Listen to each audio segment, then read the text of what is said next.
আজই ডাউনলোড করুন আর এনজয় করুন আপনার পছন্দের শো। এই মেয়ের কই মাছের প্রাণ দে বলি না, সাপের ছোবলের পরেও বেঁচে যায়, জানো তো। কুসুম উঠবে না, শুনলে না উনি কি বললেন? এই পুজোর মাঝখান থেকে উঠলে অমঙ্গল হবে, এখানেই বসো বসো। এত লোকের কথা সহ্য করার ক্ষমতা যে আমার নেই ছোট সাহেব, আমার নেই।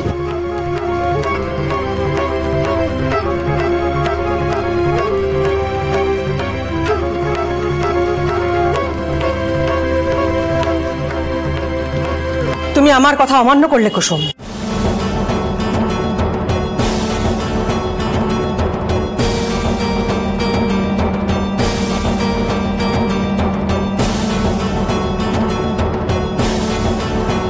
কুসুম, তোমার সাহস কি করে হলো আয়ুষের পাশে পুজোয় বসার?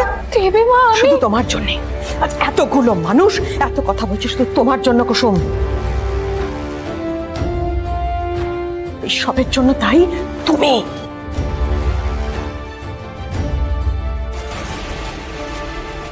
এখন দিদি শুধু একবার বলে দিক যে কুসুম এই গাঙ্গুলি বাড়িতে কোনোদিন ঢুকতে পারবে না, এটাই ওর শাস্তি।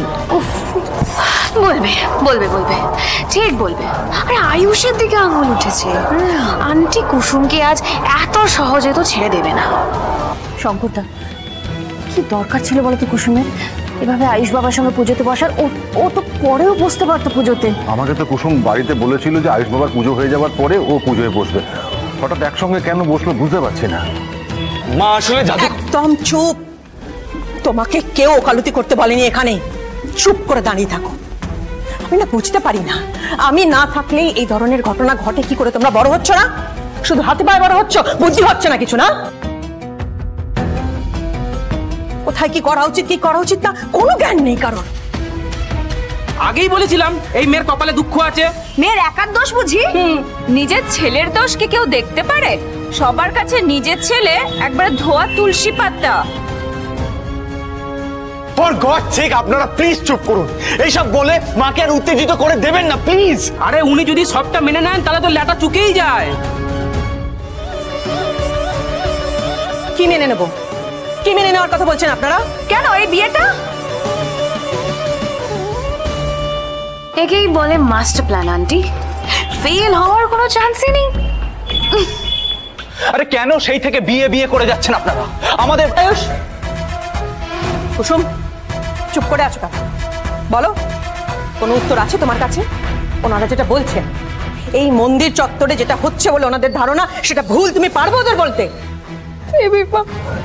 আমি আমাকে কিচ্ছু বোঝাতে হবে না, আমি সব জানি কোনটা ঠিক আর কোনটা ভুল। পারলে ওনাদের বোঝাও। আজকে ওনারা বলছেন, এরপর গোটা চন্দননগর বলবে। কি করবে তখন? যা রটে তার কিছু তো বটে। তোমাকে আন্টি দেখে ফেলেনি তো? মাথা খারাপ নাকি? হ্যাঁ, দেখলে তো এত করে ছোট একটা হুঙ্কার দিত। শোনো, তুমি না এখন আন্টির সামনে একেবারেই যেও না, হ্যাঁ? কারণ তোমার তো মুখে লাগাওনি, কখন কি বলে ফেলবে আর আমরা দুজনেই ফেসে যাবো।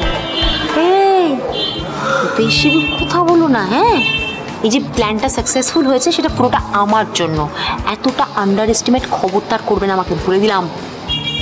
তাহলে একটা কাজ করি, এদেরকে না দেখা বাদ দিয়ে দিই, হ্যাঁ? আমরা দুজনের ঝগড়াটাকে কন্টিনিউ করি, হ্যাঁ? চল, ওটা পরে করে নেবো, এখন দেখো দেখো দেখো। এই পরিবার তোমাকে ভালোবাসা দিয়েছে, আগলে রেখেছে, কিন্তু তার মানে এই নয় যে তুমি ধরাকে সরা জ্ঞান করতে পারো।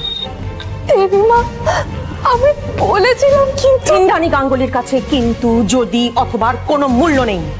আমি অপছন্দ করি এই শব্দগুলো, তুমি জানো না? তোমাকে আমরা আমাদের গাঙ্গুলি পরিবারের একজন সেটা বলে আমরা সবার কাছে পরিচয় দিই। কেন দিই? কারণ আমরা চাই তাই দিই। তার মানে এটা নয় যে তুমি তোমার যা ইচ্ছে মনে আসবে তাই করতে পারো, পারো না।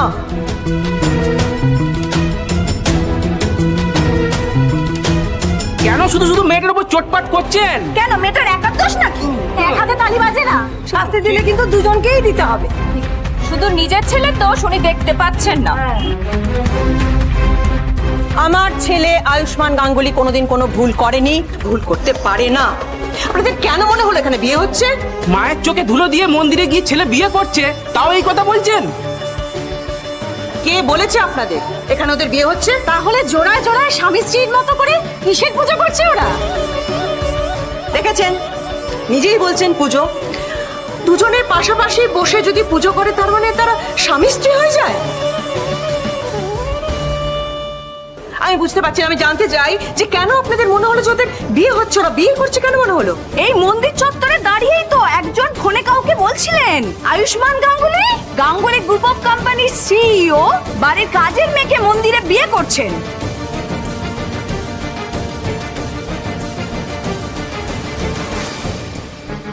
এই রে, বেশি স্মার্ট হতে গিয়ে তো নিজেই হাঁড়ি কাঠে গলা দেওয়ার মতো অবস্থা হয়েছে। দেখলে, তোমার দ্বারা একটা কাজ হয় না। এখন আমি কি করে বুঝবো এখন এই বিষয়টা নিয়ে কথা হবে? আমি তো ভেবেছি দিদি আসবে, কুসুমকে ঘাট ধাক্কা দিয়ে বের করে দেবে, ব্যাস। কে বলেছেন এই কথা? কে বলেছেন? আমি লুকোই। হ্যাঁ,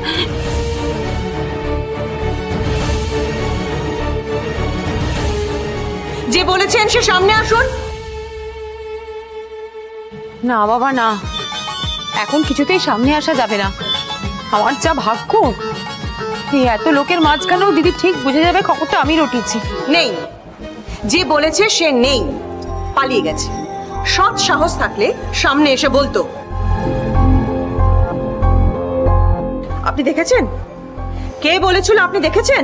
না, সেভাবে মুখটা তো দেখতে পাইনি, তবে বলতে শুনেছি। আচ্ছা, তার মানে এখন তিনি ভিড়ের মধ্যে লুকিয়ে আছেন। কেন লুকিয়ে আছেন? কারণ তিনি জানেন যে তিনি যেটা বলেছেন সেটা কত বড় ভুল। তাহলে ঠিকটা কি? আমার বড় ছেলে আয়ুষ্মানের বিয়ে হলে এই গোটা চন্দননগরকে আলোয় মুড়িয়ে দেব, আর গোটা চন্দননগরের প্রতিটি বাড়ি থেকে প্রত্যেকটি মানুষ নিমন্ত্রিত থাকবে। তাহলে ওরা দুজনে পুজোতে একসঙ্গে বসেছে কেন? আমি বলছি আপনাদের, এখানে ওদের বিয়ে হচ্ছে না।